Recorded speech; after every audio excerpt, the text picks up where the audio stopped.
We meet today in the name of one who died as a hero and martyr to the cause of God and his brethren. King Philip the Fair of France and Pope Clement V unsparingly applied tortures of every description to make the Templars forsake the teachings for which they stood. For a time, Pope Clement resisted the bloody and avaricious scheme of King Philip to destroy the Templars, but he was a weak old man, owing the papal throne to the king.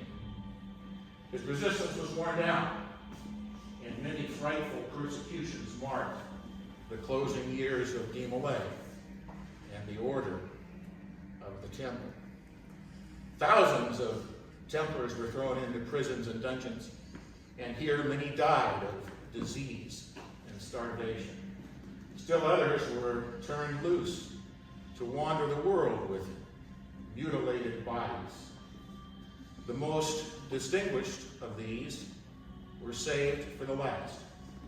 Jacques DeMolay, the Grand Master, and three of his preceptors, Godfrey de Charnay, Hugh de Perrault, and Godfrey de Vanville, were led out onto a platform to deplore their order and declare invalid the order of the Templars. Two were silent, but Jacques DeMolay, raising his arms, bound by chains toward heaven, and advancing to the edge of the scaffold, declared in a loud voice that to betray the Templars and to say that which was untrue was a crime, both in the sight of God and man. They were then led back to prison. King Philip was informed of this occurrence, and in his blind fury ordered Jacques DeMolay and Godfrey de Charnay to be burned at the stake immediately. This all took place at 2 o'clock in the afternoon, for the executioners of the king, being fearful of the people, delivered Jacques DeMolay and Godfrey de Charnay to a stake, which had been erected near the cathedral. Small fires were kindled at their feet, and soon they were surrounded by great flames. This hellish torture was borne with fortitude and resignation, without cries or groans. At length, DeMolay, speaking to the crowd before him, exclaimed, "You who behold us perish in these flames shall decide our innocence.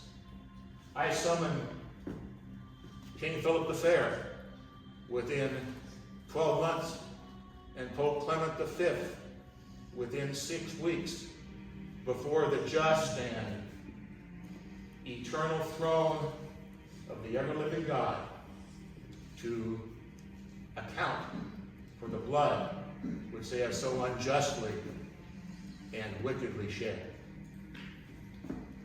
The flames burned lower and lower, and in time became extinguished. The mortal parts of Jacques DeMolay and Guy de Charnay had been reduced to ashes. The spirits had returned to God, who gave it. The fate of King Philip and Pope Clement V is not unworthy of notice.